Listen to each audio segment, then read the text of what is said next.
Welcome to 304 Customs Garage. In this episode, we're going to be taking a look at our factory S10 drive shaft. We're going to be making that drive shaft work with our 488 rear and turbo 350 transmission. Now, I did have to get a couple things to make this work in this truck because mine was missing some pieces and I needed another U-joint as well. So for those of you who don't know, I'm going to be covering the parts that I'm going to be using personally. We're going to pretty this thing up, show you how we got this ready for this swap. And then we're going to be getting this installed so we can get the power and torque from the motor to these bad boys. Let's get started.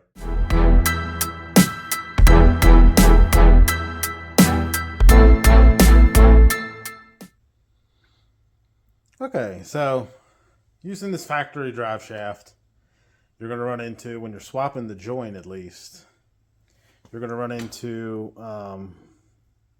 this plastic that's like injected molded plastic.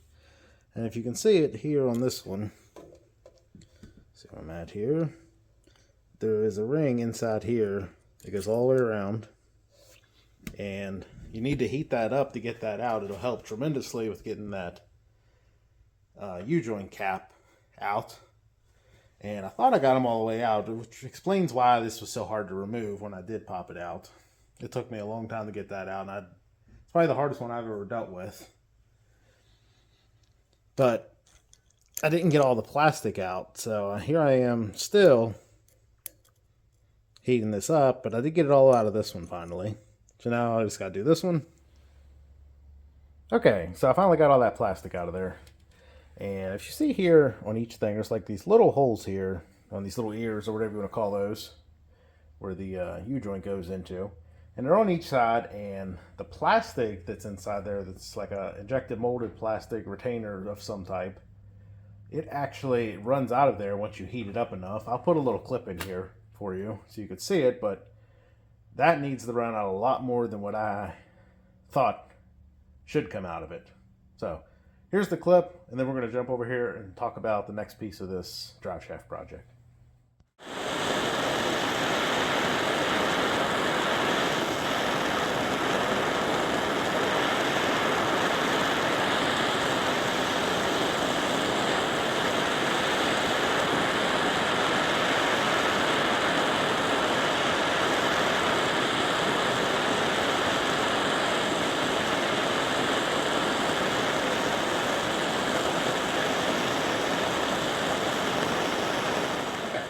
So I got the plastic out of the S10's drive shaft finally, and I have a rust preventative coating on there currently. So in the meantime, to keep this project moving along, I'm going to go ahead and talk to you about the particular flange yoke that I'm going to be using for this, and hopefully you can see this on camera, but I'll put the part number in the video as well.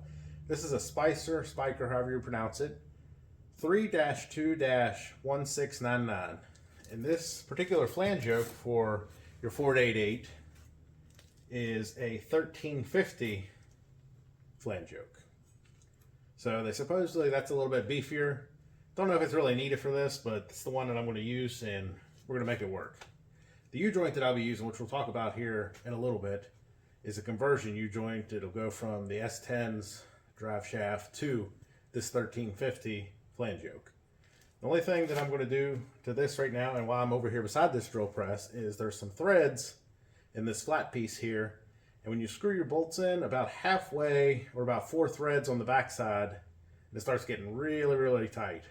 So I'm going to go ahead and knock these threads out with this drill press, and then we're going to put a rust preventative coating and some chassis paint on this before we put it on, and then we'll take a look at that U-joint.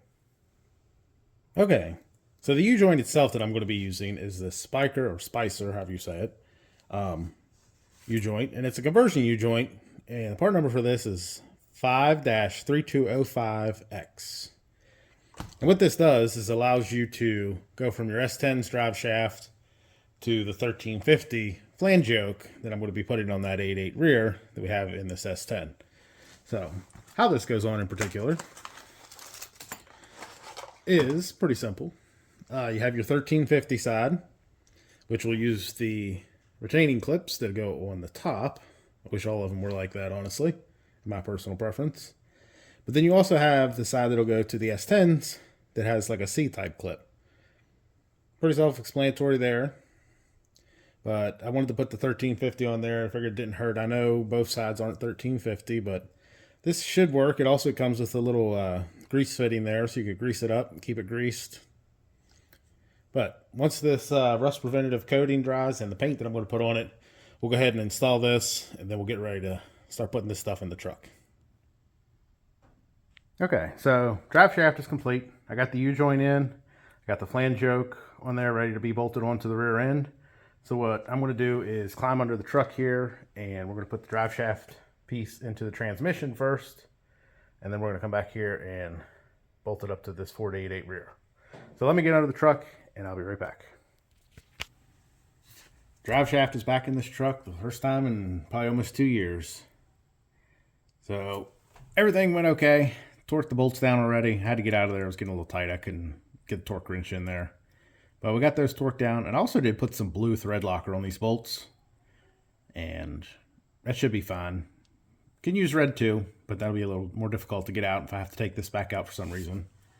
So this is the stock drive shaft. It's that conversion U-joint from the S10 drive shaft, GM, whatever you want to call it, and it goes to the 1350 flange yoke that we put on the 88 rear there.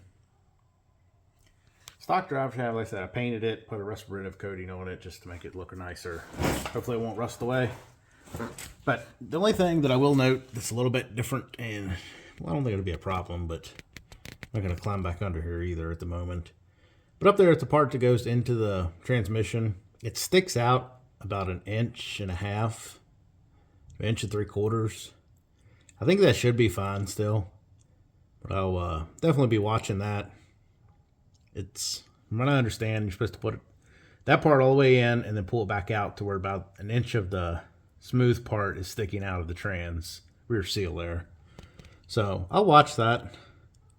Still fine, and you're definitely not taking that drive shaft out right now. You can't push it back and pull it out and by any means.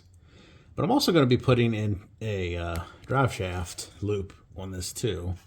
Just haven't put that in yet, because I need to know where I'm going to put my seats and seat belts once I get those inside the cab. So after we get that in there, then I'll start taking a look at that. But I'll take you over there and show you what I'm going to talking about there and where I'm going to plan to put that. Okay, so here's the drive shaft loop that I'm going to be using for this S10.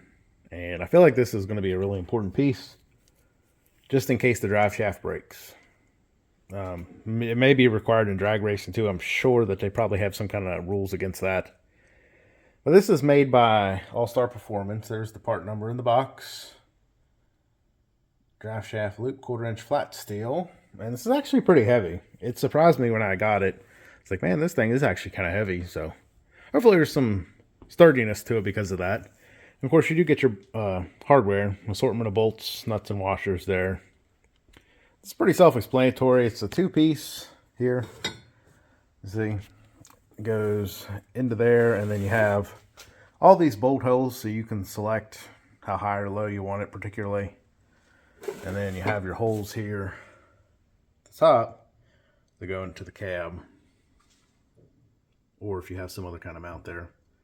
I don't know the specs on that. I probably should look at that before I go mounting this, but we're not going to put this in yet, and the reasoning is because I don't know where I need to run certain seat mounts or belt mounts or anything inside the cab. I don't want this interfering with it before I do that stuff and have to take it back out. So this will be in a later video, or maybe I just won't even put that on camera. It's pretty self-explanatory, but that's my reasoning for not install this yet. So if you have any questions, let me know in the comments, and I'll try to answer your questions on this, or if you have any questions on that drive shaft. Okay, so that wraps up everything for our S10's drive shaft project that I covered in this video. If you have any questions, please let me know in the comments. If you made it this far, I appreciate you watching to this far, and I'll gladly help if I can. Just let me know. Or if not, I can at least point you in the right direction. So a quick overview of what I did exactly was derusted the drive shaft. It's the factory S10 drive shaft that came with this 93 S10. Short bed, single cab. We put a combination conversion U-joint in this. It goes from the GM drive shaft to the 1350 flange yoke on the rear end. We put a 1350 flange yoke on the 488 because mine didn't come with one. Got the bolts torqued down, and I put some blue thread locker on the bolts. You can use red too, like I just mentioned earlier. Blue should be fine. I'll check them, make sure they're still snug after we get this thing on the road, take it for a spin. Got it into the transmission, turbo 350, no issues there. So that pretty much wraps up everything for this. So we'll have a little bit of a sneak peek for you in the next videos. One of the videos I'm going to be doing very soon, and hopefully within the next week or so, will be involving this exhaust work again. We're going to be covering the topic of wrapping your fender well headers back under the frame so you could run full exhaust, and I'm going to make it detachable with potentially cutouts. So we'll get to that next in one of the upcoming videos soon. And I have other stuff to cover. You know, we still got stuff like this to put back on. We got to wire up the motor, pull the dash out like I covered in the last video. Of course, we got to take the window out because we're going to need some more space in here very soon. I won't spill the beans on that just yet. But if you haven't already, hit that subscribe button, give us a like, drop a comment, and I'll see you next time.